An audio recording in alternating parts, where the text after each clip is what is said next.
Well, Twitter has locked Trump's Twitter account, Facebook has locked Trump's Facebook account, and we are seeing a massive wave of censorship across the internet. This happens after Washington, D.C. was overrun by Trump supporters who stormed the Capitol building and occupied the building before being escorted out and everyone going home. The National Guard, I believe, and the FBI basically drove everybody out. Sadly, a 14-year veteran was murdered by cops in cold blood before this happened. Here we are on San Diego's local news station. KUSI News confirms the identity of a woman shot and killed inside the U.S. Capitol. So this woman was named Ashley Babbitt, a 14-year veteran who served 4 tours with the U.S. Air Force and was a high-level security official throughout her time in the service. Her husband says she was a strong supporter of Trump and a great patriot to all who knew her. The Metropolitan Police Department says investigation into her death continues. Now, it is not a mystery. I have seen the footage. I cannot show you the footage, but essentially you have Trump supporters inside the Capitol building. They are unarmed, as was she. She was unarmed,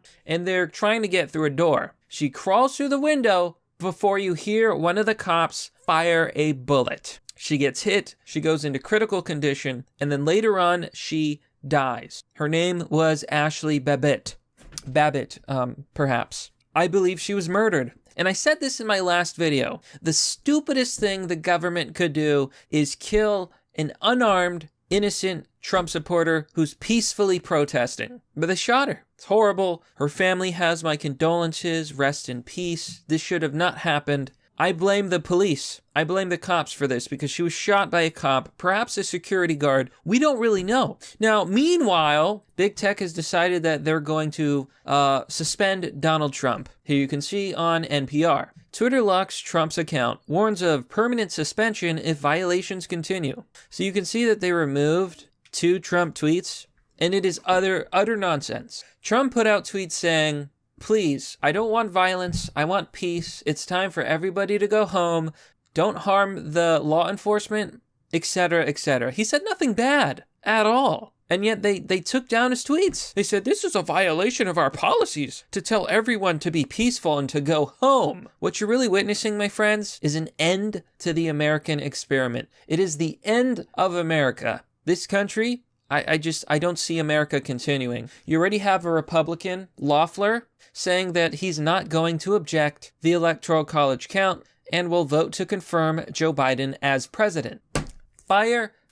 Fuel to the flame. That's exactly what's happening on social media, on the media. CNN, ABC, NBC, they're all condemning Trump supporters. They're all condemning Trump. They're blaming Trump for all of this. It was not Trump's fault. It was Pence's fault. Why don't we blame Mike Pence for refusing to contest the election when he knew that 75 million Americans had plenty of questions that needed answering? Evidence that had gone unseen, unheard. This is just the beginning. They're gonna ban Trump. You know, Trump's cabinet, or the cabinet, we don't really know what that means, is already talking about invoking the 25th Amendment to remove Trump as president, install Mike Pence, and basically betray all Trump supporters, everyone who voted for Trump. Once again, I believe we're witnessing a hostile takeover of the government, and I'm not talking about Trump supporters. They left and went home. One of them, Ashley Babbitt, died. They were the only victims in all of this. Nobody else was hurt. I'm talking about the establishment.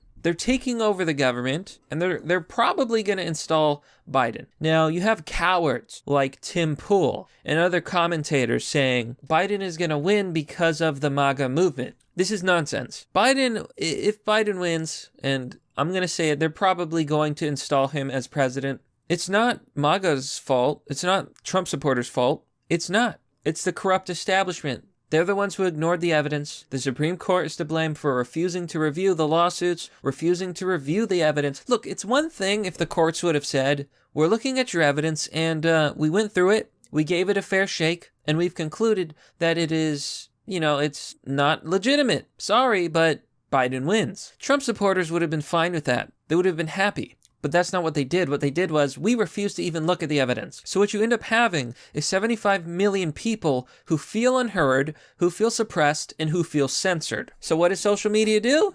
They censor the president, and they're censoring Trump supporters on a massive scale. Here it says, President Trump's preferred means of public communication, Twitter, on Wednesday put him on notice. If he does not stop breaking the platform's rules, which he did not, he will be permanently banned. Quote, future violations of the Twitter rules, including our civic integrity or violent threats policies, will result in a permanent suspension of the real Donald Trump account, Twitter officials said in the statement. He did not break the rules at all. All he said was, the American people have had their votes stolen, but he wants people to be peaceful, and he wanted everybody to go home. Why did they remove that? Calling for peace violates TOS now? Or are you full of shit? What we're seeing is a power grab, my friends, a power grab. The Democrats are going to install their dictatorship, and America is over. It really is. I mean, we're not going to have a country. We're going to have an authoritarian dictatorship as this country falls further into communism and chaos. I do not think that this will be the end of it. You can't just shut up 75 million people. For every action, there's an equal and opposite reaction.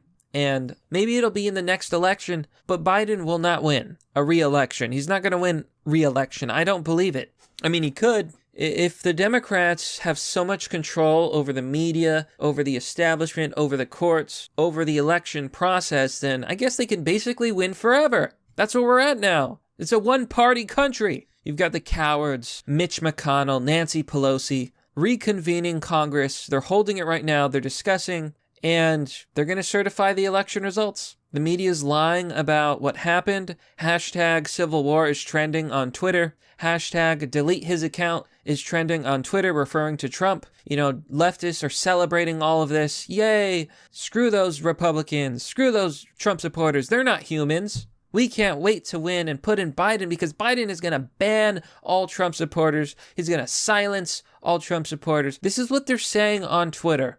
Yeah. And then you wonder why pro-Trump crowds are out there protesting right now. When Democrats literally, CNN literally says that Trump supporters are not people.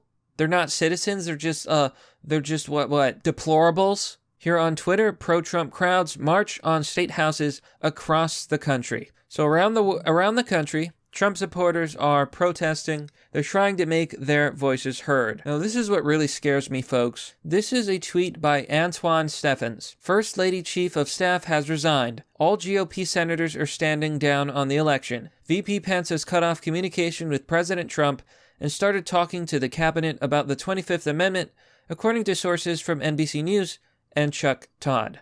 If this is true, that means that the GOP is not going to contest the election, and this country is finished. Other things are trending on Twitter. Hashtag white privilege. Hashtag, the bad people from World War II. I think it's the end of America. It really is. This country is not going to survive the Democrats. Just like none of the cities the Democrats run have survived. They're crumbling. Taxes are sky high. Joe Biden will destroy the economy. He will destroy everything. And everyone who voted for these Democrats, you're all idiots. You have no idea what's coming. So, the U.S. Capitol has not been breached since it was attacked by the British in 1814. 200 years. Wow. That is certainly a historical event, but you know what they say? History is written by the victors. I'd say the bad guys won. Here to complete the work we were sent to do, we are proving that our democracy cannot be disrupted by criminal behavior. We will not falter, we will not bend, and we will not shrink from our duty.